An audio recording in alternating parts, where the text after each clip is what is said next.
Buenos días a todas y todos. Muchas gracias por su presencia en este módulo relativo al derecho de asociación en el diplomado de Derecho de Reunión, en el diplomado de Derechos Humanos Político-Electorales.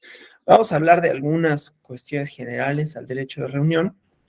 Y lo que pasa es que dije asociación porque tiene muchos vínculos, entonces vamos a establecer, ¿no?, como las similitudes, diferencias, la trayectoria tanto constitucional, histórica, del derecho de reunión y su vínculo con la democracia, porque es un derecho que está íntimamente relacionado, digo, todos los derechos políticos, ¿no?, pero este en específico ha tenido como una importancia específica en la construcción, digamos, de la idea de democracia, ¿no? Y ya mañana haremos, además del repaso constitucional, convencional correspondiente, pues alguna crítica a la idea de derechos políticos desde la doctrina liberal, ¿no? Pero eso es como la clase tanto de hoy como de mañana, ¿no? Entonces voy a compartir una presentación para ir guiando la sesión, ¿no? La voy a poner aquí en grande. Y entonces, bueno, como les decía, el derecho de reunión es fundamental para cualquier democracia y lo vemos manifestarse de distintas formas, ¿no? Pero la más concreta, pues es la manifestación. O sea, que vamos a ver que el derecho de reunión está vinculado con otros derechos igualmente fundamentales de libertades políticas. Como todos los derechos, como todas las libertades políticas, pues no ha sido una libertad absoluta y no ha sido una libertad que se aplique a todas y todos por igual. Hay diferencias, digamos, en las posibilidades en que unas y otros puedan materializar su derecho de reunión. Las sociedades más plurales, ¿no?, en el sentido más amplio del término, y esto siempre lo digo, ya Carlos Oropesa va a decir otra vez, ¿no?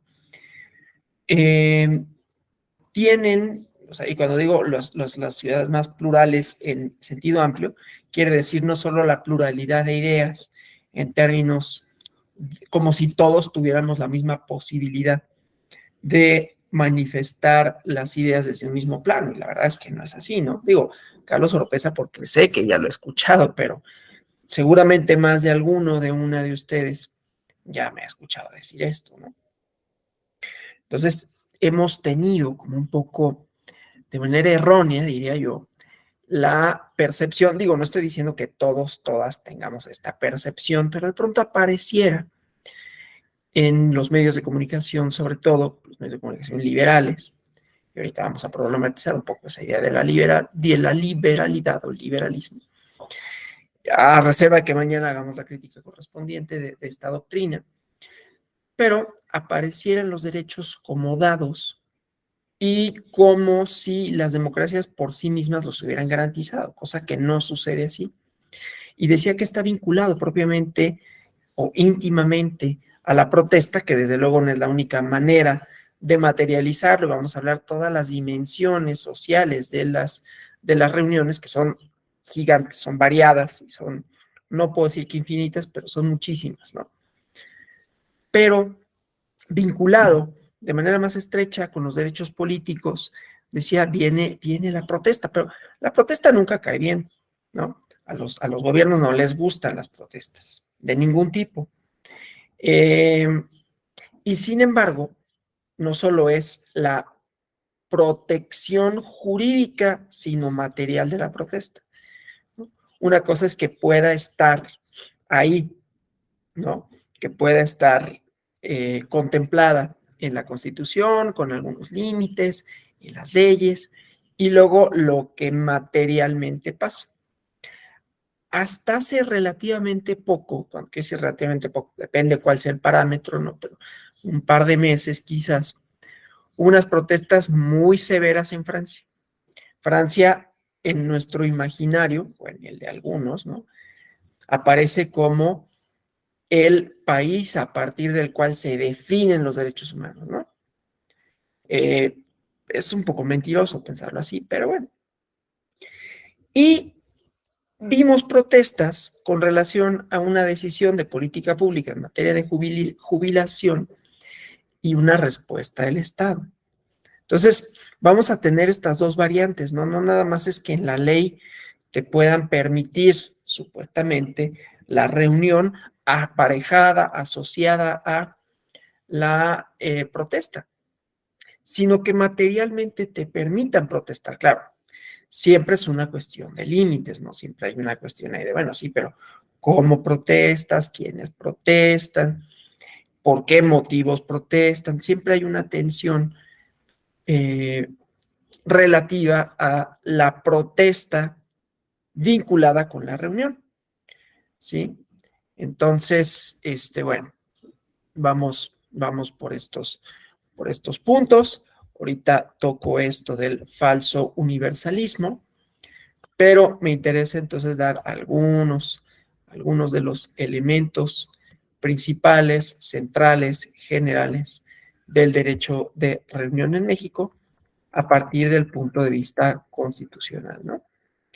Entonces, bueno, yo decía, la idea de que es la Revolución Francesa el punto de partida resulta un poco engañoso, ¿sí?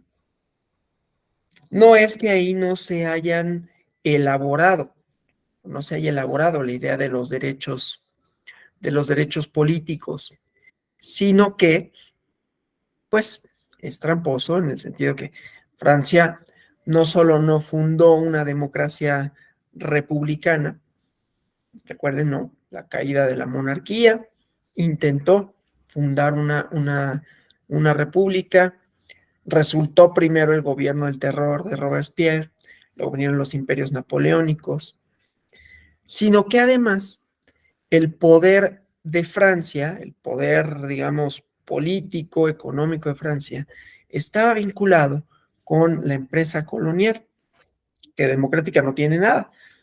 Entonces, es una idea equívoca pensar que la Declaración de los Derechos del Hombre Ciudadano por sí misma construyó los derechos humanos cuando ha supuesto muchas restricciones en lo jurídico y en los hechos, ¿no? Entonces vamos a ir haciendo esas distinciones, porque es importante, ¿no? Para cualquier derecho político, cuál es el correlato, cuál es la obligación de la autoridad más allá de cuál haya sido el reconocimiento. Y al mismo tiempo, cuál ha sido la trayectoria histórica en la consecución, en la materialización de ese derecho, en el entendido que ninguno de los derechos políticos en su origen fue absoluto, fue universal, y ese falso universalismo, es decir, la idea de la universalidad siempre estuvo presente, pero eran universalidades raramente, ¿no? Pues la definición de universal es todos, todas, pero nunca fue así, ¿no?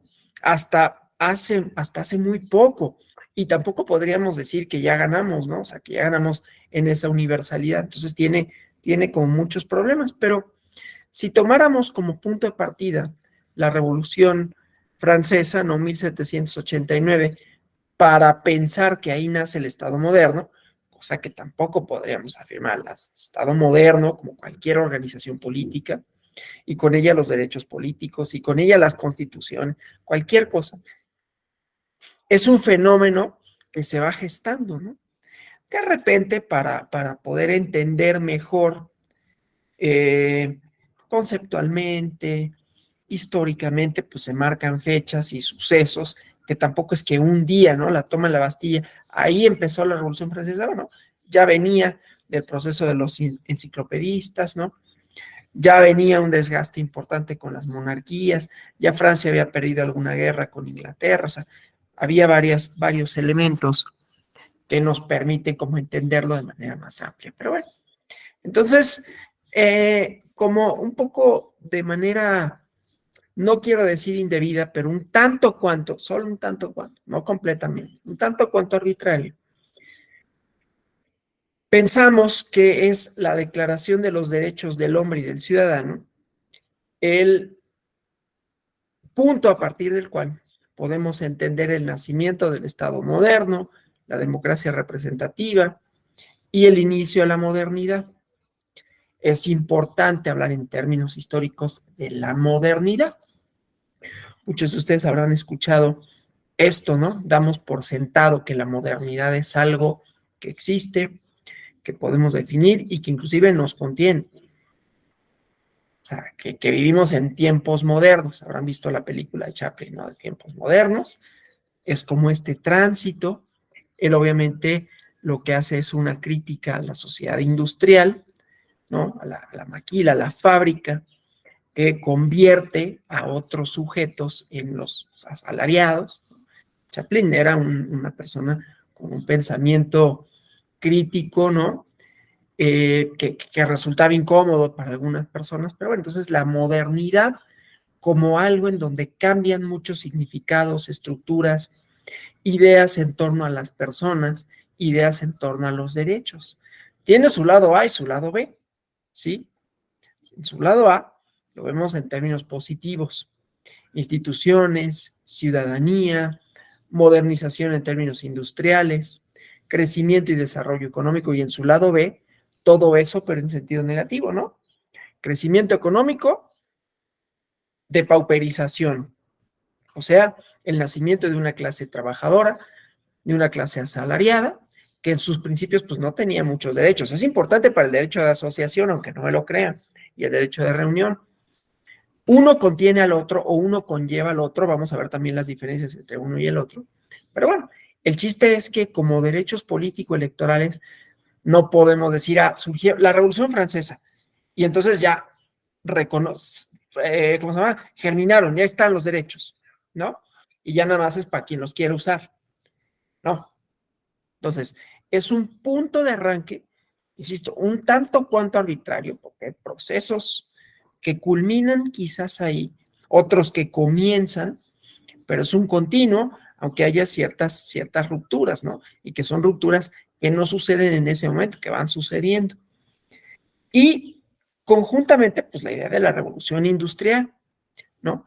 Todo eso lo vamos a conocer como el proceso de modernización, la modernización, cambio de estructuras, de significados del papel de los individuos, de las personas, de los derechos políticos, del Estado, del desarrollo económico, con su bueno y con su malo. Y entonces decía, lo malo podemos ver en el no reconocimiento de derechos políticos y no políticos en sentido estricto de la masa trabajadora, obviamente la contaminación del ambiente, y están casi todas las novelas de Dickens, se centran en esa parte, en esa transformación.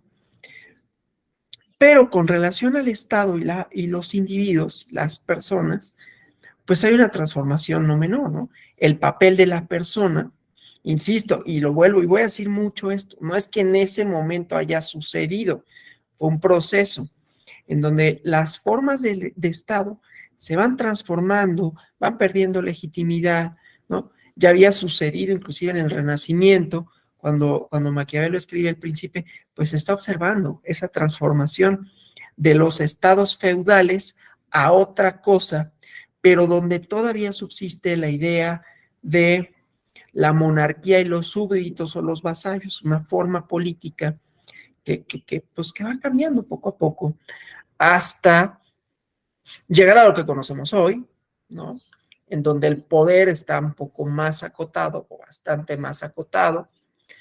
Es un decir, tampoco es así, ¿no? Tiene más poder hoy cualquier presidente que el monarca absoluto, más monarca absoluto de la época del despotismo ilustrado, ¿no? Por los alcances que tiene en sus posibilidades de comunicación, porque puede conocer en el momento en que suceden los hechos, tiene más fácil, le resulta más sencillo desplegar a la fuerza pública, ¿no?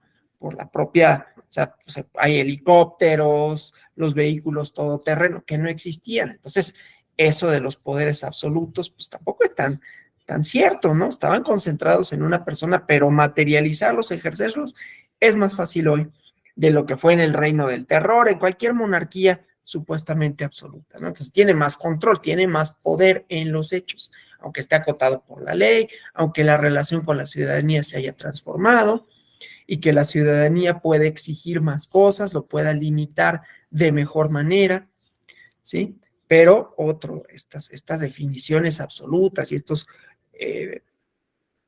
cortes temporales así son engañosos, por decirlo menos, ¿no? Y no obstante, pues no sirven, no son útiles para marcar entonces momentos y poder hablar pues de estas transformaciones, ¿no? Entonces la modernidad como un momento de transformación de muchas cosas, de muchas estructuras, de prácticas, del propio Estado, otra vez como proceso, menos que como algo que haya iniciado en 1789, en todo caso ahí culmina una etapa, ¿no? De lo moderno. Importa el papel del individuo, importa el papel de la persona que va adquiriendo esa conciencia individual. Los derechos político-electorales desde esta perspectiva tienen que ver con las libertades y las libertades tienen que ver con la doctrina liberal, que ha tenido su propia trayectoria. Mañana vemos un poco más de eso, ¿no? Pero bueno, entonces la modernidad implica todas esas transformaciones, ¿no? Transformaciones políticas, sociales, económicas, con sus cosas buenas, sus cosas malas. Del lado bueno, pues podríamos decir, ¿no? Las estructuras del Estado, las estructuras políticas le dan cabida, le van dando cabida a otros actores, le dan una nueva definición a la ciudadanía que adquiere ese concepto, ¿no? Esa idea de ciudadana, ciudadano, como un miembro de una comunidad política que puede reivindicar para sí derechos. Claro, 1789, insisto con ello, no era que todos pudieran reivindicarlos por igual. En realidad, pocos podían reivindicarlos y nunca por igual, ¿no? Entonces, pues sí es importante decirlo porque aunque es el parteaguas, es el punto desde el cual podemos empezar a hablar de esto, no es que en ese momento se hayan conseguido, más allá de algunos derechos, pocos y para algunas personas, ¿no? Pero bueno, el chiste es que en la Declaración de los Derechos del Hombre y del Ciudadano, en el artículo 2, se reconoció que la finalidad de todas las asociaciones políticas, ¿sí?, es la protección de los derechos naturales e imprescriptibles del hombre, y esos derechos son la libertad, la propiedad, seguridad y resistencia a la opresión.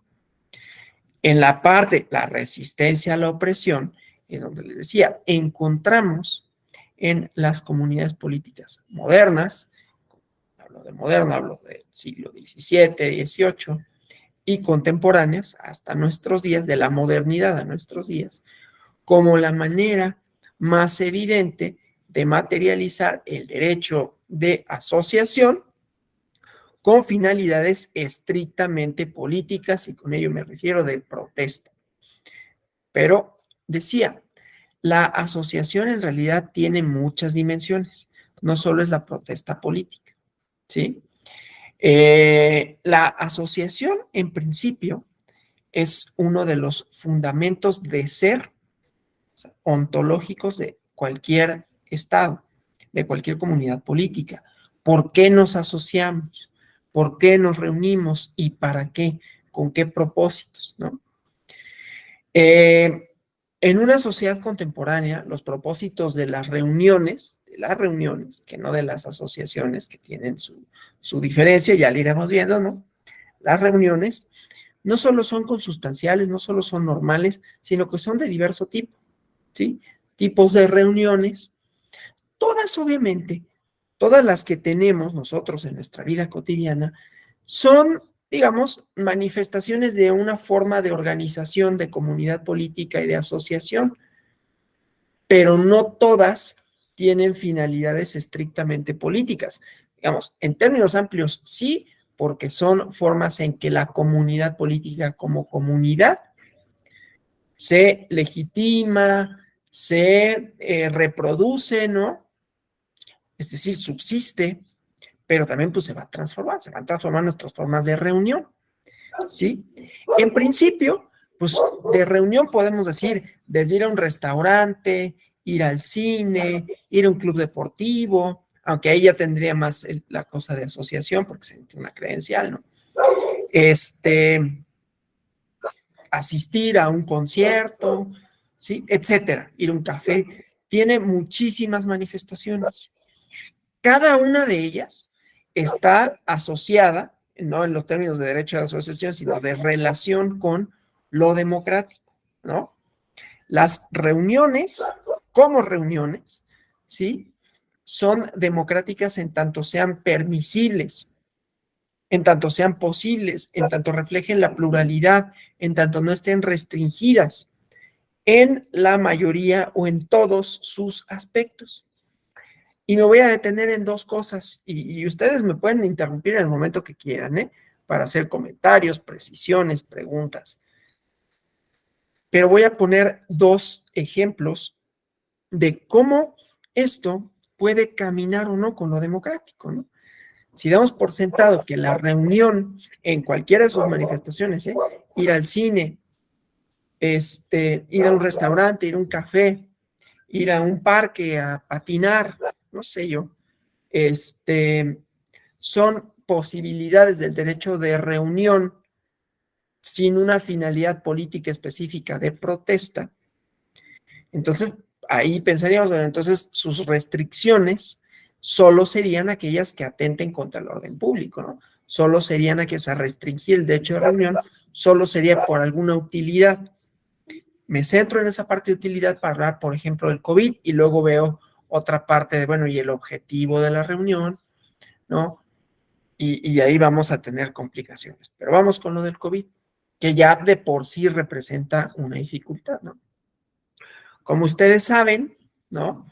No tengo ni que decirlo, mientras estuvo más fuerte la pandemia por COVID-19, el primer derecho, y quizás fue el más afectado de todos, que se restringió de alguna manera, fue el derecho de reunión, ¿no? Las reuniones de todo tipo, tanto manifestaciones, porque hubo intentos fueron, no digo reprimidas en México, pero vistas con malos ojos, ¿no?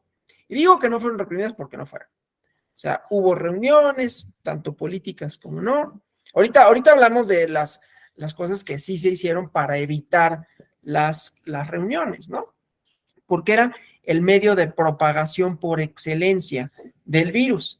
Entonces, era lo que había que evitar por un asunto de salud pública en el mundo y en México, ¿no?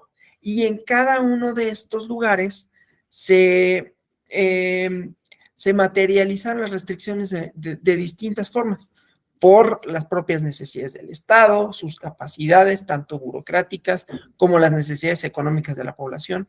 No en todos lados se podía restringir por igual. En algunos lados fueron más contundentes a la hora de restringirlo. Esto no es necesariamente bueno. Había tensiones con relación a, no, pues es que deberías de multar a la gente, ¿no? Deberías de casi encarcelarlos, para que aprendan. Yo recuerdo en alguna ocasión, perdón lo anecdótico, estábamos en una clase de otra cosa, yo era alumno de la clase, no profesor. Entonces decían, no, pues es que en México está mal, ¿no? Deberían de hacerlo como en Italia, que te multan. Creo que no, yo no sé si tenía razón o no, porque yo no conocía en ese momento si en Italia digamos, garantizaban las no reuniones de esa manera, pero debían de ser como allá, que te multan con 1,000 euros, ¿eh? Como una manera, ¿no? De garantizar las no reuniones. Pero claro, había otro tipo de restricciones en México, ¿no? Y entonces el profesor dijo, bueno, pues porque allá sí se puede, porque allá no hay tanta gente que necesita salir, aquí sí. Entonces ahí hay un problema, ¿no? A veces suponía o presuponía la reunión, si yo vendo, no sé, globos, pues va a haber gente que se reúna a comprarme globos o hot cakes en la vía pública, lo que sea. Y entonces ahí vamos a tener algunas diferencias, ¿no? ¿Cómo garantizar que las reuniones no se lleven a cabo en emergencias sanitarias, ¿no? Eso es, digamos, lo que me interesa de manera particular, ¿no? ¿Cómo hacerle para, al mismo tiempo que garantizar la reunión como un derecho fundamental, restringirlo en momentos políticos determinados cuando haya porqués? Y en esos porqués no solo vamos a encontrar algunas maneras más democráticas de trabajarlo, es decir, de restringirlo, más allá de las propias posibilidades o no que tenga el Estado para desplegar cuerpos policíacos o para hacer efectivas multas o para garantizarle a las personas que, bueno, pues cómo te restringo tu derecho de salir y con ello, pues muy probablemente reunirte con finalidades económicas si no te garantizo tu sustento, ¿no? No tengo lana para darte para que no salgas, entonces pues, tengo que ir a vender mis plumas y esas plumas pues las tengo que vender pues en el metro, donde se reúne mucha gente por cuestiones, ¿cómo se llama? Contingentes, ¿no? No es que se reúnan para una finalidad, es que pues van ahí en ese transporte para ir a su trabajo, ¿sí? Entonces, esto para sí tiene muchas manifestaciones y es problemática. Pero en México, lo que sí sucedió con el derecho de reunión era que pues, digo, imperfecto como fue, ¿no? No está haciendo, lo utilizo únicamente para ejemplificar. Yo sé que se politizó mucho, que si bien, que si mal, eso no me interesa, sino, ¿no? Tratar de cómo combinas, cómo compaginas la reunión, que es un derecho fundamental, un derecho político de primer orden, que posibilita otros derechos, en una contingencia sanitaria donde tienes varias problemáticas, ¿no? Y entonces lo que hacían era, bueno, reuniones tales como restaurantes, cafés, cines, clubes deportivos, eso será más fácil de controlar. Entonces, los restaurantes como espacios que hemos construido en la modernidad, son cosas sobre todo modernas, ¿no? Para fines, digamos, recreativos, para fines sociales, pues esos es un poquito más fácil de restringirlos, ¿no? Y entonces, pues no era que cerraran los restaurantes, pero solo podían servir comida para llevar, por ejemplo, ¿no? Entonces, una manera de restringirlo. Los cines cerraron, los cafés igual, ¿no? Tenían como la modalidad de solo si lo pides para llevar y así sucesivamente.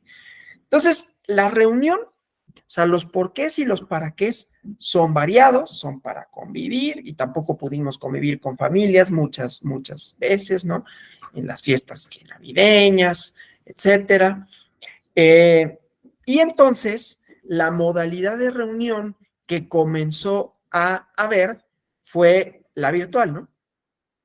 Que fue una cosa como muy curiosa que suplantó de alguna manera o de muchas maneras a la presencialidad, ¿sí? Y entonces, pues bueno, más o menos ahí bueno, siguen habiendo este tipo de encuentros, ¿no? Que son reuniones virtuales. Y así las clases, y así algunos festejos, ¿no? Algunos subsistieron, así algunas oficinas. O sea, nos reunimos para múltiples propósitos, ¿no? Para propósitos recreativos, para propósitos de ocio, para propósitos laborales, para propósitos políticos, ¿sí? Bueno, ¿y los porqués?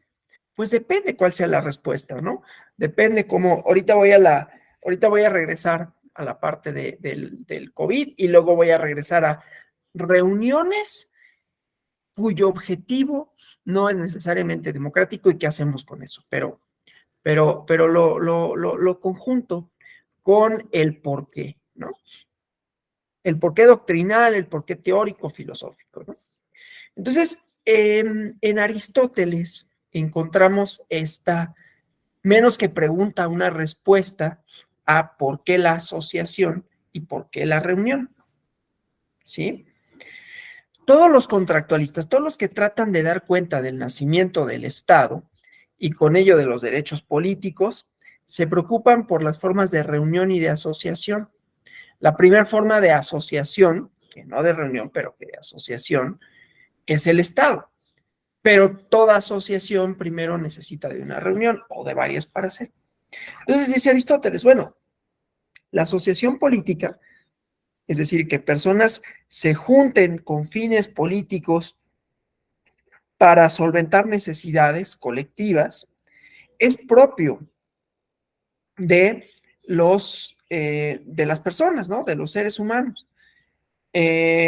Somos animales políticos, decía, ¿no? Entonces nos asociamos por naturaleza. Tendemos a reunirnos, tendemos a asociarnos para llevar a cabo nuestras finalidades porque somos seres colectivos. Es una respuesta, ¿no? A la pregunta de por qué y para qué la reunión y la asociación. La otra respuesta que da, ¿sí? O bueno, la respuesta contraria viene de Hobbes y él dice, pues no es tanto que sea natural. Inclusive critica a Aristóteles en el Leviatán. Dice, no somos como las abejas, ¿no? Donde las abejas sacrifican la individualidad por el colectivo. A ver, obviamente, Hobbes está escribiendo ya en tiempos un poco más del Estado moderno, ¿no? Pero bueno, Aristóteles está pensando en la antigüedad, en donde la idea de la comunidad política era otra. Eso podríamos decirlo, ¿no? Con ello decir, pues entonces nuestras estructuras, nuestros significados y nuestras respuestas pues varían también de conformidad con el tiempo y entonces no hay una respuesta absoluta para nada. Pero bueno, el chiste es que Hobbes dice, no es que seamos por naturaleza seres que se asocian para satisfacer necesidades. De hecho, es la respuesta hobbesiana, no estoy diciendo que esté de acuerdo con Hobbes, solo digo cómo se contrapone a la idea aristotélica para el fundamento de la reunión y de la asociación. Y dice, en realidad nos reunimos y nos asociamos porque nos conviene, no porque sea natural. Y nos conviene porque individualmente podríamos subsistir, sí, pero supondría esa subsistencia pues bastante precaria en su equilibrio, ¿no? O sea, siempre puede llegar alguien más fuerte o puede llegar un grupo ya organizado que pues nos conquista. Y entonces, pues para evitar eso, renunciamos a la libertad individual y entonces protegemos y constituimos al Estado con esos fines, ¿no? Y luego viene una respuesta más bien cultural que dice, la reunión y la asociación son constructoras de significados, ¿sí? Esto me interesa en particular para la reunión. Para la asociación también es importante, ¿no? Porque si pensamos en un partido político, pues hay significados de acción, la acción política con un sentido determinado, ¿sí? Y no solo los partidos políticos, puede ser los sindicatos, puede ser las logias, ¿no? Que tengan una idea de construcción de sujetos colectivos que demandan, que buscan, ¿sí? La marcha del sábado que viene, la diversidad sexual, pues bueno, es una serie de símbolos, de significados, ¿sí? Por un lado, para expresarle a las demás personas, aquí estamos y somos parte de esta comunidad, pero nos identificamos como colectivo, como grupo, de una manera determinada. Y eso lo hacemos todos, ¿no? Todas, todos. Tenemos formas de identificarnos con los distintos grupos de los que formamos parte, de manera tal que las reuniones también tienen ese propósito, ¿no? De construir significados, reproducirlos y legitimarlos.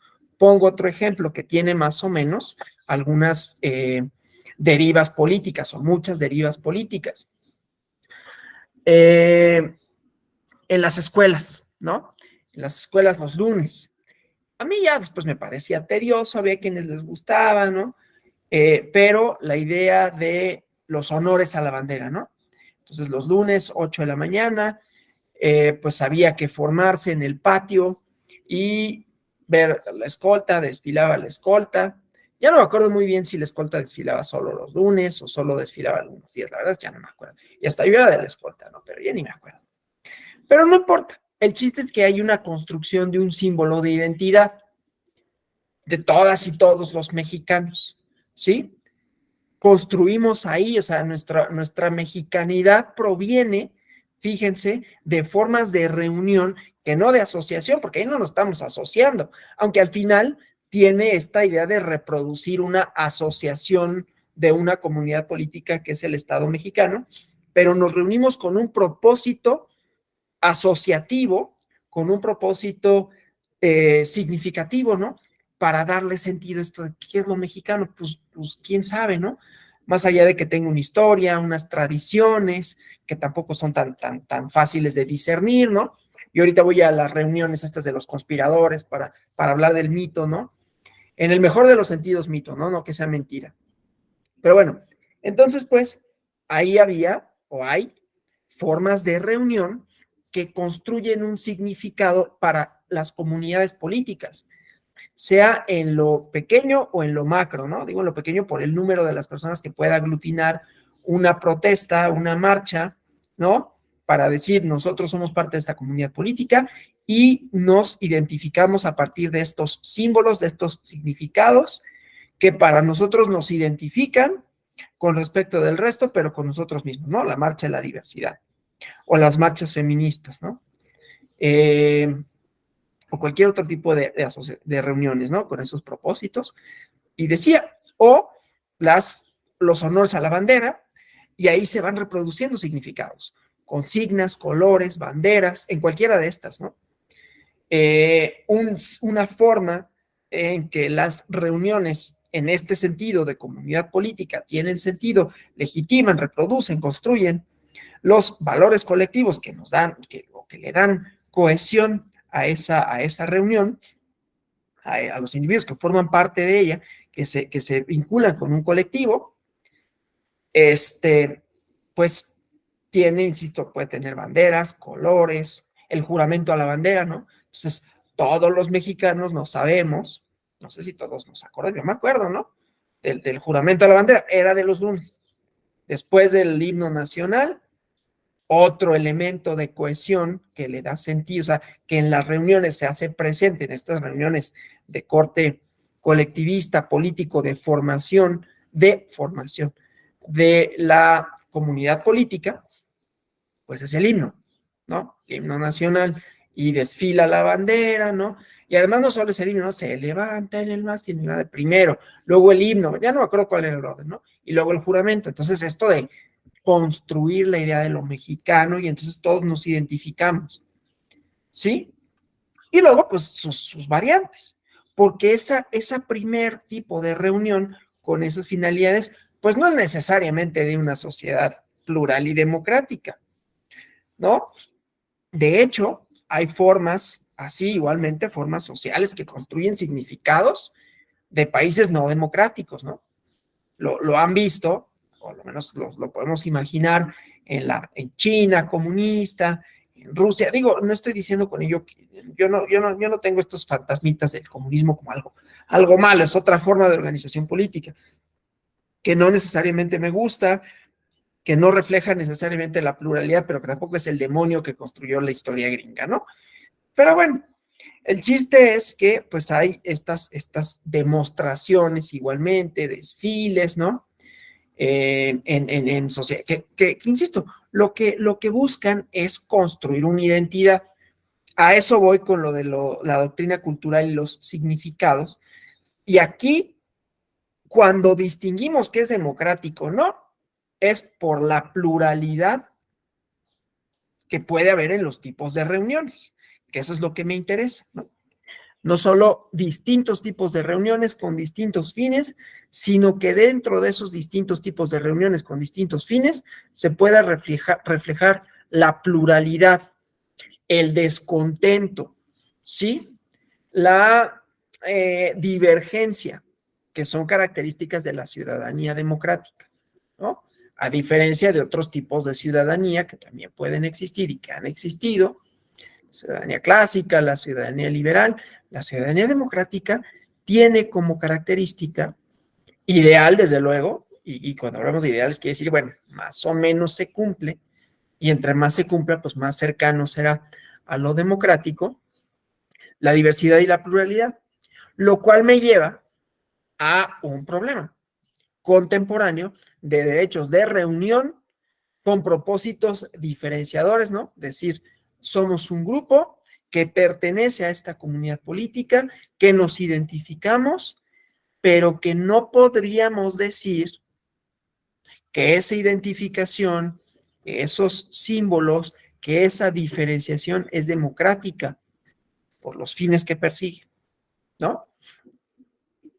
Y me refiero específicamente a, voy a pegarles aquí una nota, a esto.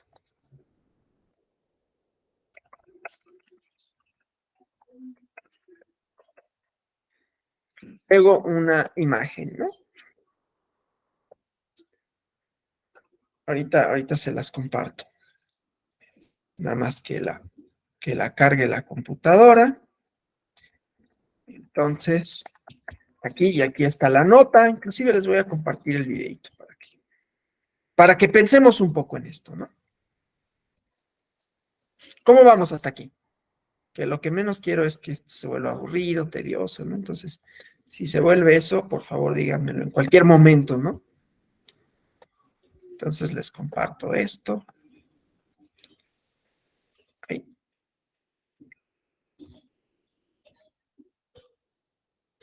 Creo que no reproduce el video. A ver, déjenme ver si lo reproduce. Creo que no lo va a poder reproducir el video. No, no va a reproducir el video. Pero bueno, no importa. El chiste es que hay este tipo de reuniones. No son, ya iremos viendo las diferencias con la asociación. Pues estas no son asociaciones, pueden pertenecer o no a una asociación, pero la cosa con la reunión es que tiene un carácter, digamos, efímero, ¿no? O sea, te reúnes, como cuando vas al café, cuando vas al restaurante, cuando vas al cine, te reúnes y luego ya te vas a tu casa y te vas a hacer tus cosas. Y que no necesariamente esa reunión tiene propósitos constitutivos de nada, aunque pueda suponer esta identificación con algún grupo, ¿no? Entonces, aquí tenemos un problema. Ya no solo son las restricciones materiales, ¿no? La posibilidad de reunirte o no, y que voy a regresar a las restricciones materiales, por cierto, ¿no? O sea, qué tanto en una sociedad se restringen, cuáles se restringen y cómo se restringen en todo caso, porque empecé con el ejemplo de Francia, ¿no? Pero aquí, dentro de la pluralidad, no, empieza a haber estas manifestaciones, digo empieza, es un decir, porque en realidad es que siempre ha habido, ¿no? Asociaciones que luego se reúnen, ¿sí? Como el Ku Klux Klan en Estados Unidos, o como los diversos grupos neonazis. Pueden pertenecer a una asociación, lo cual no quiere decir que no se reúnan y que esas reuniones tengan el carácter de efímero, o sea, efímero en términos temporales, ¿no? Vas, haces una proclama, una protesta, una marcha, pero no siempre son democráticas. Entonces, ahí tenemos otro problema, no solo de la garantía del Estado a su protección, no solo la importancia en términos culturales y en términos políticos, ¿no? De formar colectivos, ¿sí? En el imaginario, otra vez, ¿no? Nos identificamos como mexicanos porque hay reuniones que suceden y que nos dan una idea de pertenencia. O nos identificamos como cualquier cosa, ¿no? La ciudadanía es plural. Entonces, dentro de esa pluralidad, nos podemos identificar como una cosa o con otra, y las reuniones son una manera de materializar esa parte, ¿no? Entonces, ¿qué pasa con este tipo de reuniones? ¿Qué vamos a hacer con este tipo de reuniones? Es un problema, ¿no? Las sociedades autoritarias, desde luego, no aceptan la pluralidad en ninguna de sus expresiones. Este no sería necesariamente un problema para una sociedad totalitaria por el discurso que tienen, que es un discurso de exclusión. Las sociedades totalitarias tienen como uno de sus fundamentos, ¿no? La homogeneidad y por ende la exclusión. todos los que no son como el ideal, cualquiera que éste sea, deben de ser excluidos, jurídica, material y políticamente. No se les reconoce como individuos, ¿no? Entonces, o como colectivos, pero esa es una parte. Ahora, en las sociedades plurales y democráticas pasa lo contrario, ¿no? La pluralidad se reconoce, se fomenta, implica identificaciones varias, pero ¿qué pasa cuando en esa pluralidad conviven expresiones que paradójicamente, ¿sí? O sea, la pluralidad se permite y dentro de esa pluralidad hay expresiones que son contrarias a la pluralidad, como esto. ¿Qué hacemos con esos? ¿No? No tengo una respuesta, desgraciadamente. O sea, si me preguntan, yo digo, no sé. Los más liberales dirían, pues déjalos. Es parte de la pluralidad, ¿no? Entonces puede haber grupos neonazis y entonces puede haber grupos neofascistas y entonces puede haber grupos que tengan discursos de odio. Pero es que eso no convive con la democracia, porque la democracia es pluralidad, ¿no? Entonces, ¿qué hacemos? O sea, eso es un problema, por eso digo, es un problema. Yo no tengo una respuesta. La respuesta fácil sería prohíbelos, ¿no? Y sí, yo diría, yo estaría de acuerdo, en principio, que los prohíbas. No puede haber este tipo de reuniones. ¿Por qué? Porque van en contra de los valores democráticos. ¿Por qué? Porque reivindican no una idea de pluralidad, sino de exclusión, que puede tener derivas violentas, como las tiene, ¿no? Los grupos racistas, homofóbicos, transfóbicos, todo eso, ¿no? Legitima violencias y legitima, pero son formas de asociación, de reunión, ¿no? En donde se reproducen. Esto es lo que ahorita me interesa, ¿no? Las reuniones como una forma de reproducción de símbolos, de significados, de legitimación, de pertenencia a un grupo social, ¿sí? No un grupo en sentido estricto, no un partido, aunque también tienen sus formas. Los mítines políticos, una forma de reunión en donde se refuerzan los vínculos de un tipo de comunidad. Entonces tiene estas finalidades, es a lo que voy, ¿no? ¿Y qué hacemos cuando las finalidades de la reunión son antidemocráticas? Porque esto lo son, ¿no? Son antidemocráticas. Es un problema, otra vez. La respuesta yo no la sé, ¿no? Si los debemos de prohibir o no, es un problema también porque si los prohibimos, aunque habría fundamentos para prohibirlo, no quiere decir que vayan a dejar de existir, ¿no? Entonces es algo complicado, ¿no? Les damos garantías, o sea, si se quiere reunir un grupo neonazi y entonces dice, pues yo quiero hacer mi marcha, así como los grupos de la diversidad sexual pueden marchar porque yo no podría, ¿no? Que por supuesto que no, a ver, yo no estoy diciendo que por eso es problemático hablar de libertades y de derechos como si fueran una misma cosa todos, y todos habría que garantizarlos por igual, no solo porque nunca han estado garantizados, o más bien, no porque siempre hayan estado garantizados por igual, ha costado mucha lucha para las personas, ahorita podemos hablar sin mayor problema, bueno, yo esperaría, de las marchas de la diversidad, pero no siempre ha sido igual, ¿no? Porque les ha costado el reconocimiento político, social, ¿no? Todavía les cuesta la estigmatización de, bueno, sí, que marchen, pero ¿por qué se visten así, no? O sea, todos estos son símbolos, ¿eh? Eso es lo que me interesa, porque tiene la parte cultural que me parece que es la más interesante de todas. Digo, desde luego yo tengo mis sesgos, ¿no? Cognitivos, soy sociólogo, ni modo que lo viera de otra manera, ¿no? También estudié Derecho, pero mi formación fuerte es en sociología, entonces yo lo veo desde esa perspectiva, ¿sí? Bueno, y entonces viene estas problemáticas, ¿no? Esa es una problemática. La otra problemática, ya dejo de compartir, Carlos Oropesa, perdón, no había visto la mano levantada porque ahorita estaba con la imagen. Adelante. Muchas gracias, doctor Alonso, siempre un gusto. Buen jueves a todas y todos. Pues este tema de los grupos neonazis, pues en la propia Alemania y en otros países europeos, existen prohibiciones para que se den estas, digamos, manifestaciones al momento de reunirse y que esto pues deriva en una historia por muchos conocida. Entonces, estamos hablando de países con un perfil democrático en su mayoría, en donde existe la libertad de reunirse, de asociarse, pero con la mala experiencia histórica comprobada de que ese tipo de reunión y asociación deriva en crímenes de lesa humanidad inclusive, pues hay una explicación o una excepción a la regla de esta libertad de reunión y de asociación. Pero ¿qué es lo que ha pasado en los hechos?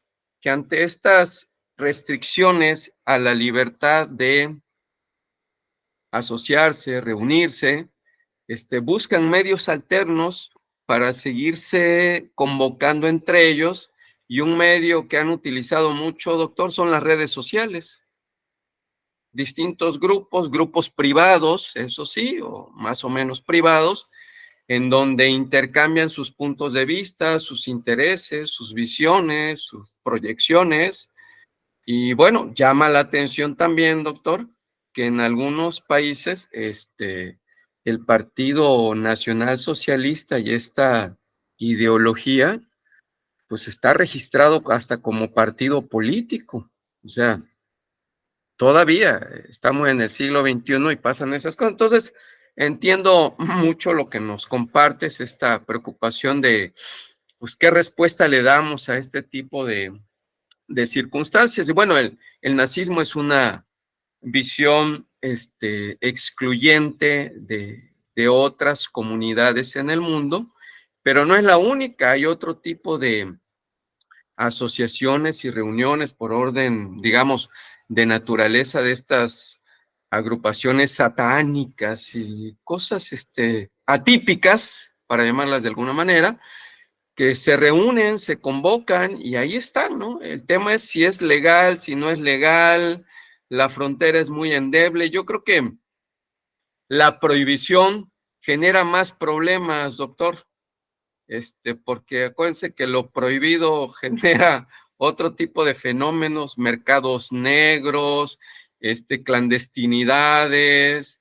Me parece que la prohibición no sería la solución, sino más bien una especie de regulación como excepción a la regla ante ideologías o manifestaciones que son evidentemente antidemocráticas, excluyentes, racistas, xenófobas. Habría que preguntarnos por qué, sobre todo en algunos países europeos, subsiste esta idea del nacionalsocialismo, no solo como un proyecto político social, sino como una visión de superioridad de razas, ¿no? O sea, para nosotros es difícil comprenderlo, pero habría que estar en los zapatos de un europeo ario para entender sus propias justificaciones, que de ninguna manera las aceptaría el resto de la humanidad, pero que explica ese espacio vital del entonces Tercer Reich, ¿no? Un Reich de 1000 años, se lo planteaban, imagínense, pues ¿por qué 1000 años, no? ¿Por qué no 500? ¿Por qué no 1500? Pero bueno, son esas visiones atípicas para nosotros que le hicieron mucho daño a la humanidad y que en ese aprendizaje colectivo tenemos que evitar caer en situaciones similares sin llegar a la prohibición, a la persecución, porque volveríamos a caer en lo mismo que estamos criticando de este tipo de grupos, ¿no? Es complejo, pero ahí vamos avanzando como civilización, mi estimado doctor. Es cuanto, muchas gracias. Gracias. Osvaldo Ruiz, por favor. Hola, ¿qué tal? Buenos días a todas y todos. Yo creo que es un poquito complejo este tema, ya que siempre las protestas van en sentido de reivindicar derechos que no se tienen. Entonces, obviamente, cuando alguien está protestando es porque no se está sintiendo incluido en esa ley. Entonces, el decir que estás regulando las protestas, por ejemplo, el derecho de asociación y reunión de un grupo neonazi, estás cortando esos derechos que tienen por naturaleza. Por eso digo que es muy complejo. No estoy diciendo que esté de acuerdo con neonazi ni ese tipo de grupos, pero pues pasa este fenómeno, ¿no? Además de que siempre las protestas, históricamente, las que han logrado cambios, no han sido de manera pacífica y regulada por sus constituciones. Por el contrario, han sido muy violentas, con muchas muertes, de destrucción de patrimonios, etcétera. Por eso es un tema muy complejo en cuanto a, digamos que unirlo, entrelazarlo con el derecho, en cuanto a qué legitimidad se le da a partir del mismo. Muchas gracias. Sí, totalmente de acuerdo. Y aquí estoy leyendo dos de sus comentarios, ¿no? Además de la creación de un sentimiento nacionalista, está el adoctrinamiento, claro, ya que se debe mantener la compostura y rendir honor a algo intangible.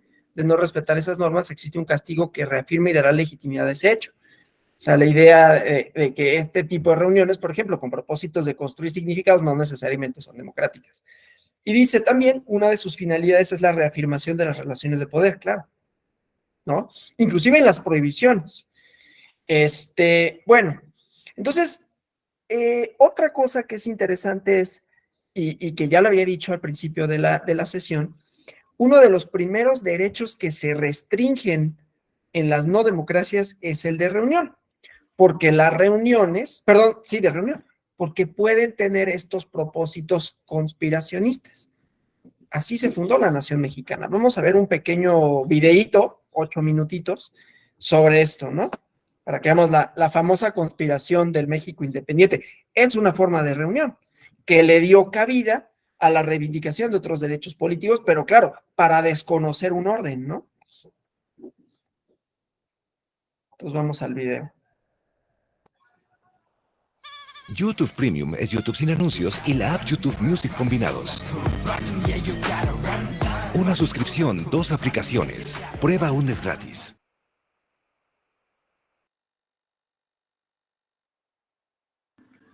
Conspiraciones contra el virreinato.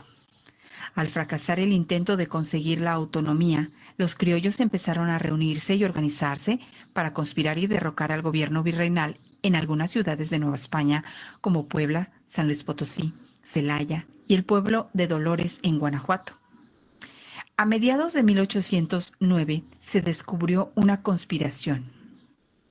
Ignacio Allende organizó una junta secreta en San Miguel el Grande, en Guanajuato, actualmente San Miguel Allende, en su honor, con la intención de crear un congreso que se encargara de gobernar en nombre de Fernando VII y sustituyera a los españoles de sus puestos de gobierno. Para ese momento había una amplia red de conspiradores, siendo la ciudad de San Miguel el Grande un punto estratégico. Autonomía. Derecho que tiene un Estado para regirse mediante normas y órganos de gobierno propios. En 1810 se organizó una conspiración en la ciudad de Querétaro, la cual fue encabezada por Ignacio Allende, Miguel Domínguez, Josefa Ortiz de Domínguez, Juan Aldama y Miguel Hidalgo. La conspiración de Querétaro fue denunciada ante las autoridades virreinales. Antes de que fueran arrestados, Josefa Ortiz de Domínguez logró mandar un mensaje de advertencia a Ignacio Allende y a Juan Aldama, quienes se dirigieron al pueblo de Dolores para reunirse con Miguel Hidalgo. Decidieron empezar la lucha armada y así inicia el movimiento que conseguiría la independencia de México en 1821. El inicio de la guerra y la participación de Hidalgo y Allende. Miguel Hidalgo estaba en contra de la esclavitud y de las desigualdades sociales. La madrugada del 16 de septiembre de 1810 convocó a la gente del pueblo de Dolores en Guanajuato. Buscaba dejar de depender de España mientras ésta fuera ocupada por el ejército francés. Hidalgo logró atraer a peones, mineros, campesinos, artesanos, indígenas y mestizos, quienes se armaron con hondas, palos, machetes e instrumentos de labranza y formaron un improvisado ejército insurgente, llamado así porque fue un grupo de personas que se declararon en contra de las autoridades y luchaban para cambiarla. El ejército insurgente encabezado por Hidalgo y Allende inició su camino rumbo a la Ciudad de México, donde residían los poderes de Nueva España. Al llegar a la ciudad de Guanajuato, exigieron a las autoridades que se rindieran, pero éstas se encerraron con los españoles ricos en la alhóndiga de la ciudad llamada de Granaditas. Hidalgo le encomendó a José María Morelos tomar Acapulco, pues tener el control de un puerto les permitía comunicarse con el exterior. Los insurgentes en el Monte de las Cruces, en el actual Estado de México, se enfrentaron a las tropas realistas, llamadas así porque defendían los intereses del rey español, a las que vencieron. Alhóndiga, construcción en la que se almacenan granos. Allende propuso que tomaran la capital, pero Hidalgo se negó, por lo que ordenó la retirada. Después de este episodio, los insurgentes se dividieron en dos grupos. Uno quedó al mando de Hidalgo y el otro lo encabezó Allende. Más tarde, ambos grupos se reunieron en Guadalajara, enfrentaron al ejército realista en Puente de Calderón y fueron derrotados. Fueron apresados en Coahuila el 26 de junio de 1811. Allende, Aldama y otros jefes insurgentes murieron fusilados. Tras un mes de juicio, Hidalgo corrió la misma suerte. Un dato interesante. Miguel Hidalgo publicó en Guadalajara su decreto contra la esclavitud. A continuación, un fragmento de este documento: que todos los dueños de esclavos deberán darles la libertad dentro del término de 10 días, so pena de muerte. Que cese para lo sucesivo la contribución de tributos respecto de las castas que los pagaban y toda exacción que a los indios se les exija. Exacción. Pagos obligatorios.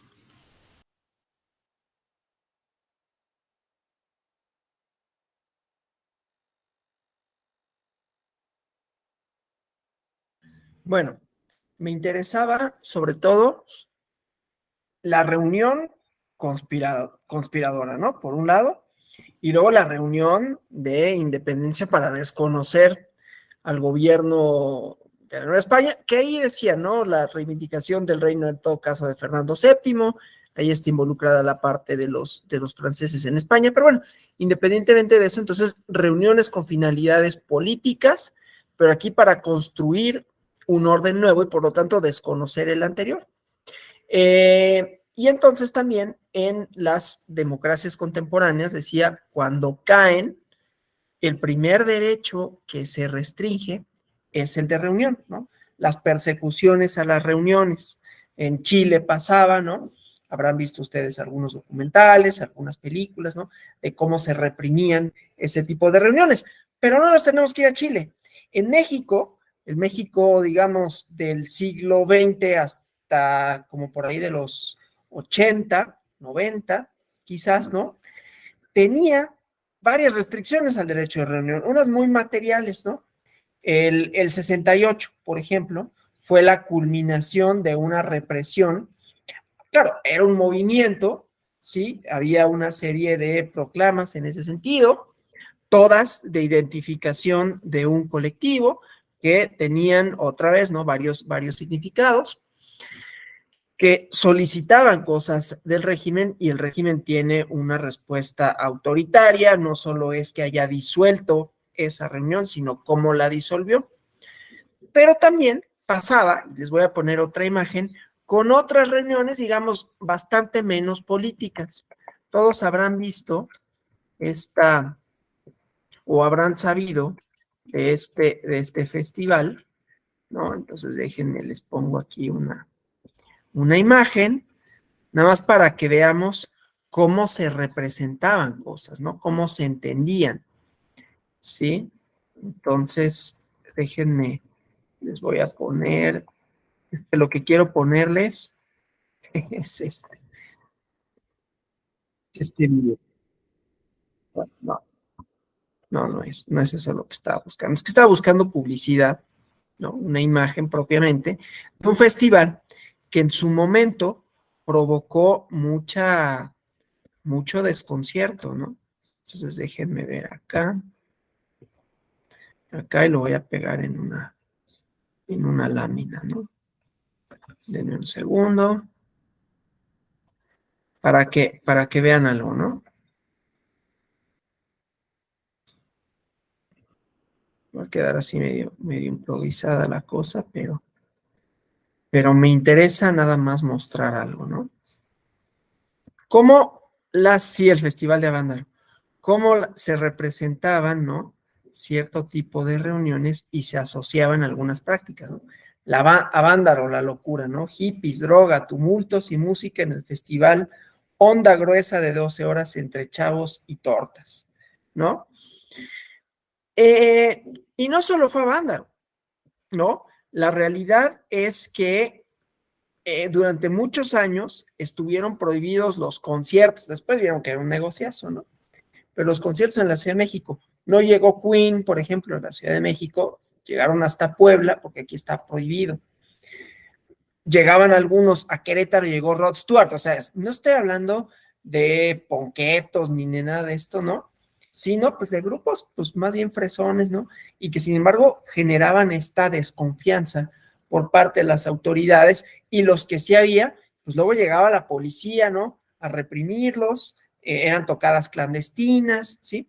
En un tipo de régimen en donde estas reuniones las consideraban faltas a la moral, bueno, esto, ¿no? Una locura, ¿sí? Las consideraban ilegítimas, ¿no? Entonces, bueno, eso para decir el tránsito entre esta pluralidad reconocida, que sigue siendo compleja, que sigue presentando distintas problemáticas, ¿no? Pues ha caminado, digamos, en muchos sentidos y de diversas maneras a lo largo de la historia, ¿sí?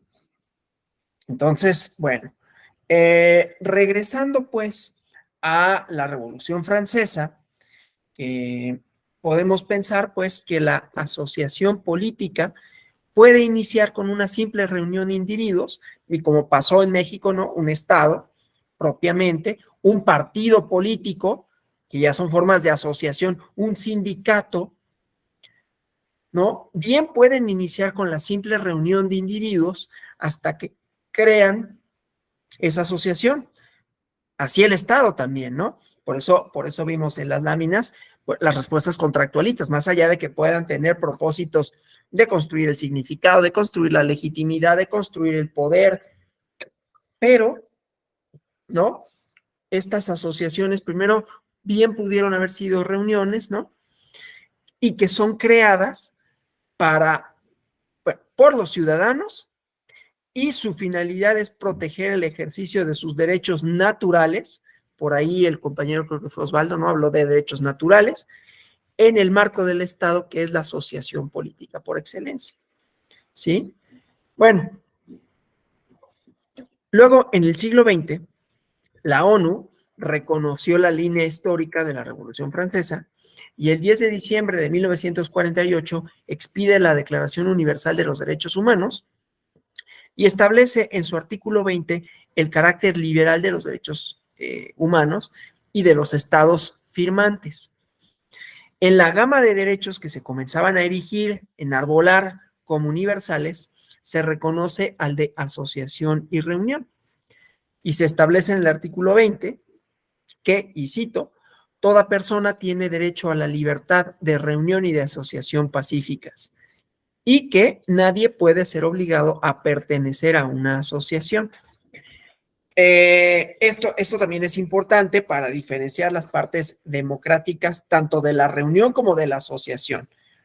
Lo que voy a decir a continuación no tiene nada que ver y si tuviera que ver, no lo digo por eso, con el México contemporáneo, pero sí con algún México, digamos, autoritario. Ya no nada más es la restricción de la asociación y de la reunión, sino de la idea de que tienes que asistir a un determinado lugar para poder conservar tu empleo, para formar parte de lo mexicano, ¿sí? Porque había, ustedes recordarán o habrán leído, ¿no? Esta idea del corporativismo, ¿sí? La política de masas del Estado mexicano, que le permitió, por un lado, o sea, tampoco podemos criticarla así en términos absolutos, le permitió, por un Y lado... empanadas. ¿Mande? Porfa, cierren sus micrófonos.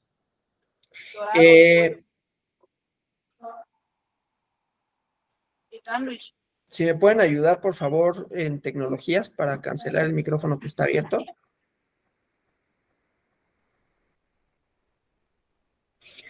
Bueno, entonces decía, no nada más es la idea de la asociación de la reunión con estos propósitos o sea, propósitos de construir significado y todo, sino también, ¿no? Para vincularme, y como decía Osvaldo, ¿no? La reafirmación de las relaciones de poder, y ahí tenemos justamente a el Estado autoritario mexicano con su corporativismo y su política de masas, cuyo propósito de movilizar era en favor del régimen, ¿no? Y ya dije, tuvo sus cosas interesantes, permitió un poco la expropiación petrolera, o un mucho, ¿no? Había una identificación del régimen con las personas, con la masa, menos que con la ciudadanía, pero también había formas, digamos, coactivas, coercitivas, para, pues, hacer que las personas acudieran a estos mítines, o sea, derechos bueno, no eran tan derechos en términos de que era más una obligación de asistir a el meeting del político, de la política, y era una cosa que estaba ahí condicionado hasta tu empleo, ¿no? Tenías que asistir. No digo que no haya todavía esas expresiones, ¿no? Pero que contrarían entonces el hecho mismo de ser de la asociación y de la reunión. Nadie puede ser obligado a reunirse en contra de su voluntad. Tienes que ir al meeting de tal, ¿no? Tienes que ir a tal, porque entonces ya estamos contrariando el principio de libertad. Y así como de asociarse, que en el caso mexicano, pues también había una asociación casi natural, casi automática, con el partido, ¿sí? Entonces, si querías ser parte de la burocracia, pues te credencializaban, por ejemplo. Parte de la burocracia, lo digo en el mejor de los sentidos, ¿no? Parte de la estructura que le da operación al Estado y a sus órganos, entonces, pues tu credencialita del PRI, porque si no, pues no podías, ¿no? O querías ser del sindicato, pues solo el sindicato que era legítimo, ¿no? Y que tenía que pertenecer a la CTM y que reconocía solo a un tipo de liderazgo, ¿no? Entonces, todo este tipo de cosas que contrarían a la libertad de asociación y de reunión. Pero bueno, entonces, ese mismo año, volviendo al 1948 con la ONU, ¿no? Siguiendo el mismo principio de evolución histórica, la Declaración Americana de los Derechos del Hombre de 1948, en su artículo 22, estableció que toda persona tiene el derecho de asociarse con otras para promover, ejercer y proteger sus intereses legítimos de orden político, económico, religioso, social, cultural, profesional, sindical o de cualquier otro orden. Es esa pluralidad de la que les hablaba, ¿no? O sea, asociarse y reunirse, ahorita vemos las diferencias, ¿no? Para la protección de derechos, para el reconocimiento de los mismos, las marchas, que son, insisto, ¿no? La manera como más evidente, aunque no la única, de materializar el derecho de reunión con efectos políticos. Entonces, bueno, este es el reconocimiento, la evolución, la transformación del reconocimiento en instrumentos internacionales, ¿no? Pactos, convenciones internacionales en materia de derechos civiles, políticos, humanos, que van respaldando el derecho de reunión y de asociación, que van de la mano, ¿no? Entonces, el Pacto Internacional de Derechos Civiles y Políticos, en su artículo 21, establece: toda persona tiene derecho a asociarse libremente con otras, incluso el de fundar sindicatos, afiliarse a ellos para la protección de sus intereses. El artículo 16 de la Convención Americana sobre Derechos Humanos, el Pacto de San José, ¿sí? de 1969 establece que la libertad de asociación es un derecho de todas las personas, ¿no? Todas las personas tienen derecho a asociarse libremente con fines ideológicos, religiosos, políticos, económicos, laborales, sociales, culturales, etcétera, ¿no?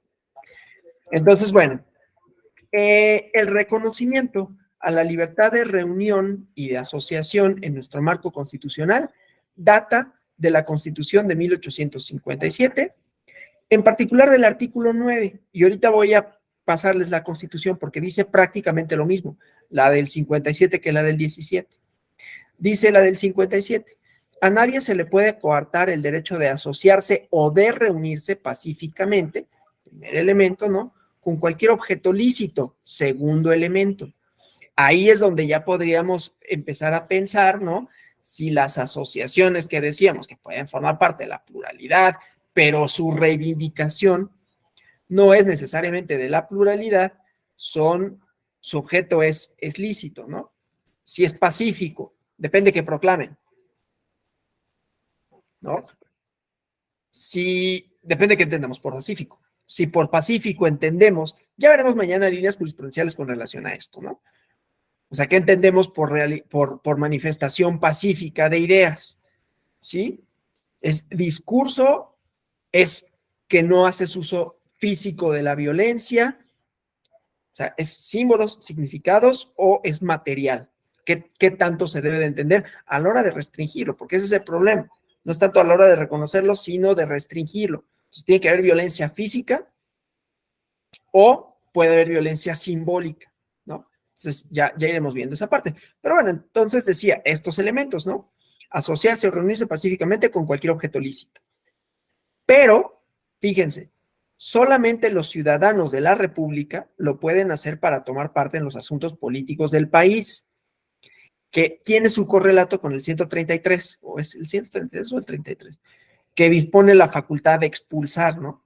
Por a quienes intervienen políticamente, que no se aplican y difícilmente se aplicaría.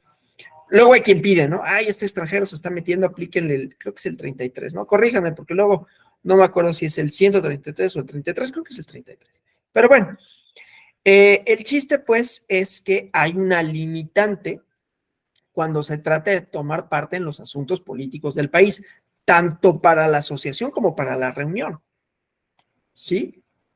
Y luego, el siguiente elemento es ninguna reunión armada tiene derecho de deliberar. Decía, esta es la Constitución 57. Ya ahorita les proyecto la Constitución para ver cómo lo recoge la Constitución del 17, que es pues prácticamente la misma, ¿no? Bueno, antes que eso, déjenme nada más hacer, aquí, ¿no? Esto que ya les decía, el texto del 57, ¿no? Y otras reuniones, ¿no? La conspiración de independencia, de la que ya vimos así como muy rápido, 3 minutos un documental, ¿no? La Constitución de Cádiz de 1812, la Constitución de 1824 y otros documentos que se emitieron hasta antes de 1857 no reconocían el derecho de reunión y asociación. Lo omitían o lo prohibían, ¿no? Durante la vida de México independiente, la libertad de reunión no se garantizó sino hasta el Acta Constitutiva y Reforma de 1847, pero solo como un derecho de los ciudadanos para reunirse y discutir los negocios públicos, con una restricción a lo político, ¿no? Ahí, porque, y además, esto es bien curioso con la reunión, y problemático, ¿no? Por ejemplo, a quienes les interese un poco más, ¿no? Vean la película del baile de los 41. Había reuniones con propósitos legítimos, ¿no? Pero que obviamente eran secretas por su naturaleza, por la moral pública, ¿no? Entonces tiene como muchas vertientes, muchas variantes interesantes. Pero entonces decía, era un derecho de los ciudadanos, ¿no? La limitación no es nada más de quienes fueran ciudadanos de la República, sino para hombres, ¿no? Para reunirse y discutir negocios públicos, ¿sí? La Constitución de 1857, que ya es de corte liberal, ¿no? Establece la libertad de reunión en forma más amplia y por primera vez en nuestra historia constitucional consagra también la libertad de asociación en el artículo 9, cuyos términos comprenden el primer párrafo del artículo 9 de la Constitución actual, ¿no? Ahorita lo vemos. Entonces, bueno, el reconocimiento de un derecho de estas características se asumió, se presenta en un sentido netamente liberal y moderno en este texto del 57, ¿no? Y sobre esta base político-constitucional y filosófica, el Congreso Constituyente de 1917 no hizo sino ratificar este precepto aprobado en ese texto constitucional. Respetó la redacción y el numeral se le asignó igualmente, ¿no? El mismo artículo 9, pero se le añadió un párrafo. Vamos al artículo 9. Entonces dejo de compartir acá y vamos al artículo 9 de la Constitución, digo, para ver esta añadidura.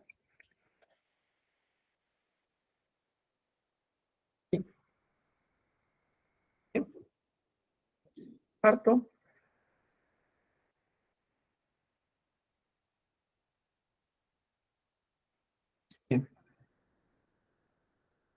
Con esto de que los textos constitucionales se vuelven larguísimos y debí de haber tenido el cuidado de tenerlo antes, ¿no? Pero bueno. Entonces, voy a compartir la Constitución. El 33. Sí, es una vieja práctica de los viejos sindicatos, todavía persiste, claro. No, o sea, yo sé, ¿no? Estas técnicas de acarreo, digamos, ¿no?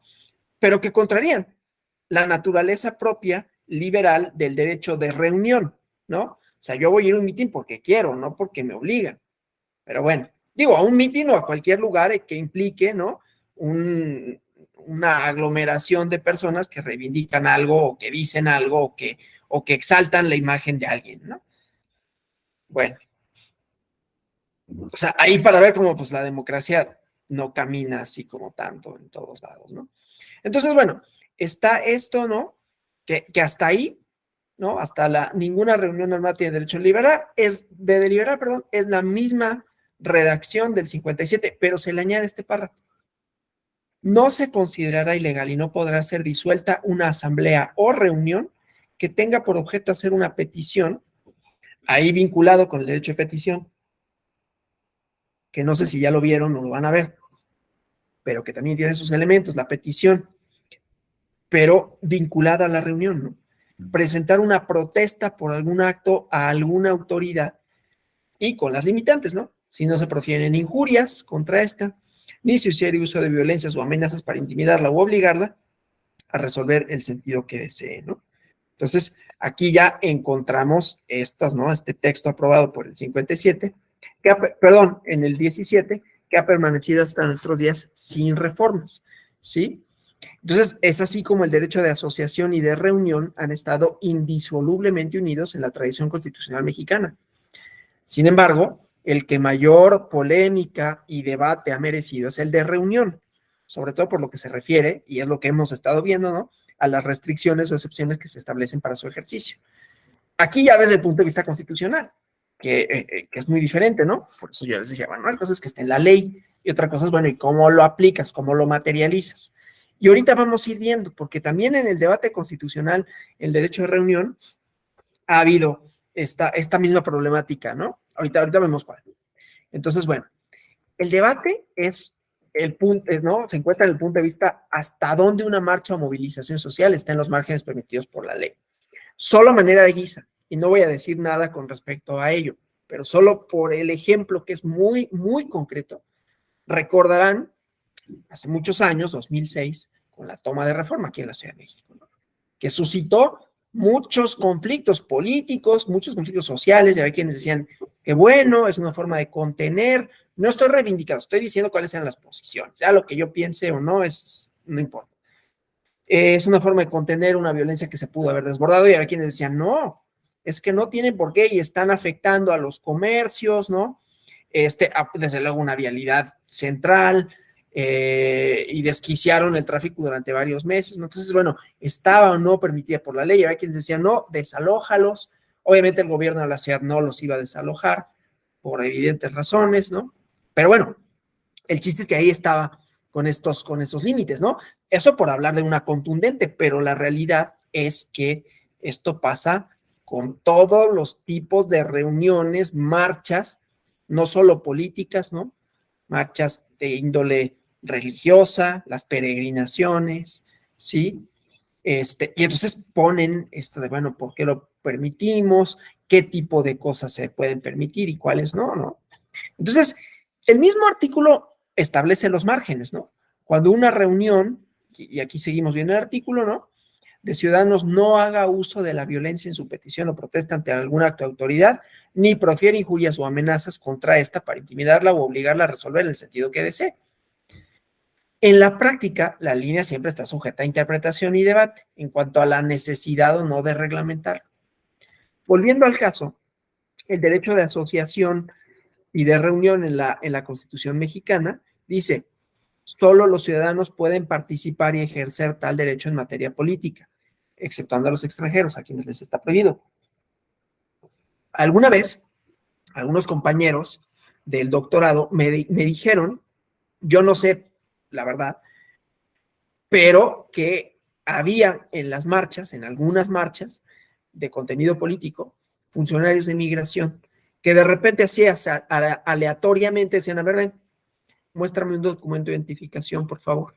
No sé si te lo pedían así de amablemente, ¿no? Yo nada más estoy diciendo. Entonces, ahí, porque, y que lo que pasaba, eso me dijeron, insisto, yo no, este es un testimonio, ¿no? O sea, soy fuente secundaria en todo caso. Era que, no, pues, ¿sabes qué? Que si no tienes papeles mexicanos, mejor te decían que te fueras, ¿no? O sea, no te expulsaban, no te arrestaban, ni nada, pero sí estaban como verificando, ¿no? Insisto, no sé si sea cierto, eso fue lo que me comentaron, y desde luego esta es la reconstrucción del discurso que estoy haciendo yo, lo cual también pasa por mi propia elaboración, ¿no? Pero bueno, entonces decían eso más o menos, ¿no? Entonces, primero, esa prohibición, más allá de remembrar, ¿no?, que la asociación política es concedida a ciudadanas y ciudadanos, ¿no? Varones, mujeres que hayan cumplido 18 años, que tengan modo honesto de vivir, que esto ya la Corte ha dicho así de, bueno, el modo honesto de vivir no puede ser una característica para exigir o para restringir. Pero bueno, entonces la transformación democrática mexicana se puede analizar justamente desde la perspectiva de cómo la ciudadanía ha ejercido o no los derechos de asociación y reunión. Por eso he puesto así ejemplos, ¿no? Pues hasta de avándaro, sí, de tocadas, de conciertos que se permitían y que no se permitían. Obviamente las restricciones por COVID en su momento, que no caminaron todas como pudieron haber caminado quizás, ¿no? Pero bueno, por lo que toca al derecho de reunión, en la redacción constitucional, Venustiano Carranza en su momento intentó ponerle límites y propuso al Congreso Constituyente del 17 la posibilidad de que si alguna reunión hubiera sido convocada con algún objeto ilícito, la autoridad inmediatamente la pudiera disolver. La propuesta planteaba, y esto está, hay documentos, ¿no?, interesantes, hay un libro, yo les recomiendo mucho, ¿no?, del ex magistrado del Tribunal Electoral, Jesús Orozco Enríquez, que es comentario a la Constitución de los Estados Unidos Mexicanos, comentario al artículo 9, ¿no? Y me voy a referir a lo que decía en el debate constituyente, más bien la propuesta, perdón, de Venustiano Carranza, ¿no? Dice, cuando en ella se cometieren desórdenes que alteren o amenacen alterar el orden público por medio de la fuerza o violencia contra las personas o propiedades, y ahí otra vez, ¿no?, este cuidado liberal a lo individual. No estoy diciendo que esté mal, estoy diciendo que es una característica del liberalismo. Ya mañana criticaremos y también hablaremos de sus virtudes, ¿no? O por amenaza de cometer atentados que puedan fácilmente ser seguidas de ejecución inmediata, o se cause fundamentalmente temor o alarma a los habitantes, o se profieran injurias o amenazas contra la autoridad o alguno o varios particulares, si la persona que preside la reunión o las que de ellas forman parte no redujeran al orden al responsable o lo expulsaran inmediatamente, o cuando hubiera en ella individuos armados, si requeridos por la autoridad no dejaran las armas o se ausentaran de la reunión, ¿no? El contenido de este párrafo polémico, ¿no?, fue el que mereció mayores debates cuando se discutió el artículo 9 en el constituyente del 17. Se resolvió su eliminación. se le agregó al proyecto de párrafo primero, presentado por Venustiano Carranza, la oración de que ninguna reunión armada tiene derecho de deliberar, que en realidad ya estaba presente en el texto de ese mismo artículo en la Constitución del 57. Entonces, la aportación del constituyente de Querétaro consistió en revertir la pretensión de Carranza agregando un segundo párrafo a ese artículo del 57 que dice, no se considerará ilegal y no podrá ser disuelta una asamblea o reunión que tenga por objeto hacer una petición o presentar una propuesta por algún acto de autoridad, si no se profieren injurias contra esta, ni se hiciere uso de violencias, ¿no? Sí, dice violencias, o amenazas para intimidarla o obligarla a resolver en el sentido que desee. Digo esto del SIC dice violencias porque, pues entonces quiere decir que es más de una posibilidad de violencia, ¿no? Y ahí podemos decir violencia discursiva, no sé si están pensando en eso, pero no es nada más violencia física necesariamente, ¿no? Pero bueno, entonces fue una discusión intensa, el constituyente la rechazó, pero la inquietud sigue estando presente, ¿no? ¿Hasta qué punto el Estado puede hacer uso de la fuerza de la que está autorizado ante las manifestaciones que recurren a la violencia, causan daño a la propiedad ajena o afectan derechos de terceros? Pasa con las marchas. Y perdón por el chilangocentrismo, no es que yo quiera hacerlo voluntariamente, pero aquí se concentran muchas marchas y sucede. No estoy del lado de la autoridad que le pone estas cosas horripilantes, ¿no? Vallas de acero a Palacio Nacional, o a los monumentos, ni de esta práctica, ¿no? Del encapsulamiento, que es además violatoria de los derechos humanos, pero sucede, ¿no? Sucede en las marchas. Dicen las autoridades, perdón si hay alguien, si es autoridad de la Ciudad de México, simpatiza con las autoridades de la Ciudad de México. No es que esté en contra, ¿no? Pero a lo que voy es que hay siempre estas tensiones y que, a ver, tampoco es sencillo por parte de la autoridad, si me pongo de abogado del diablo, ¿no? Porque yo estaría a favor de la marcha, ¿no? Pero si me pongo de abogado del diablo, pues tampoco es sencillo para la autoridad necesariamente lidiar con violencias que pueden desbordarse, ¿no? Hay controversias desde hace ya mucho tiempo, ¿no? Si las pintas, ¿no? Los grafitis que se le hacen a los muros y luego entonces la autoridad, hay que limpiarlos, ¿no? Y los otros dicen, bueno, pero es que ¿por qué hay que limpiarlos cuando hay una reivindicación político-social que debe de ser, que no ha tenido una respuesta necesaria y que debe ser preponderante, como puede ser la vida de las mujeres que se ha visto cegada en muchas ocasiones y que hay estas muy legítimas reclamos, porque el Estado no hace nada, ¿no? Y entonces dice, bueno, pero ¿por qué proteges Palacio Nacional y no proteges a las personas? Entonces, tensiones, es a lo que voy. Tensiones, violencias, pero respuestas, que eso es lo que me interesa, ¿no? ¿Cuál debe ser la respuesta ideal? Nunca va a haber una respuesta ideal, desde luego, ¿no? Y entonces, ¿cómo limitamos las respuestas no ideales? Entonces, hay prácticas que en principio son antidemocráticas, ¿no? Yo no sé, y no me voy a meter al debate, si es antidemocrático o no. Yo diría que debería de, no nos gusta cómo se ve, pero debería de permitirse. En todo caso, pues van a rayar el ángel. Pues sí, el ángel y lo que sea, pero quizás hay derechos que tienen mayor importancia que un monumento, ¿no?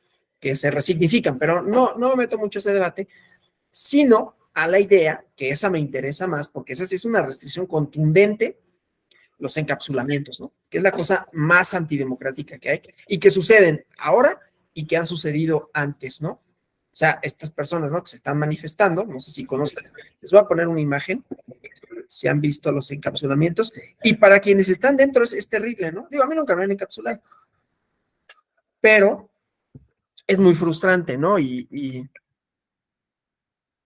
déjenme, les pongo aquí la imagen, ¿no? Aquí, miren, mi filtro del Google es como muy buena onda, porque pone encapsulamientos de pastillas, ¿no? Pero aquí está, ¿no? Son cercos que pone la policía y quedan atrapados dentro de las vallas de la policía, ciertas personas, ¿no? Entonces aquí les voy a compartir una imagen, déjenme ver. Es una nota, pero me interesa por esto, ¿no?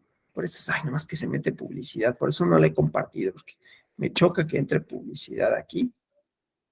Entonces, aquí les pongo una imagen de un encapsulamiento, ¿no?